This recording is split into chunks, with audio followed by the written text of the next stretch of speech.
અમદાવાદની અલગ અલગ સ્કૂલોની બોમ્બથી ઉડાવી દેવાની ધમકી મળી છે. થલતેજની ઝેવર, વેજલપુરની ઝાયડસ સ્કૂલ, ગુરુકુળ રોડ પર આવેલી મહારાજા અગ્રસેન, મકરબામાં દેવ ઇન્ટરનેશનલ સ્કૂલ, વસ્ત્રાપુરની નિર્માણ સ્કૂલને ધમકી મળી છે. તો અડાલજની ડિવાઇન સ્કૂલ, કલોલની અવેશકાર સહિત 8 સ્કૂલોને બોમ્બથી ઉડાવી દેવાની ધમકી ભર્યો ઈમેલ આવ્યો છે. પોલીસ કંટ્રોલ રૂમમાં પણ કોલ આવ્યો હતો.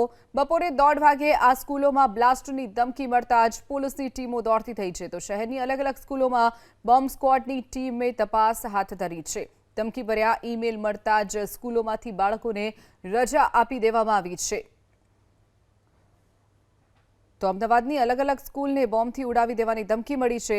થલતેજની ઝેબર સ્કૂલને બોમ્બથી ઉડાવી દેવાની ધમકી, વેજલપુરની ઝાયડસ એક્સલન્સ સ્કૂલ, ગુરુકુળ પર આવેલી મહારાજા અગ્રસેન સ્કૂલને પણ ધમકી મળી છે. તો મકરબામાં દેવ ઇન્ટરનેશનલ સ્કૂલને પણ ધમકી ભર્યો મેલ મળ્યો છે.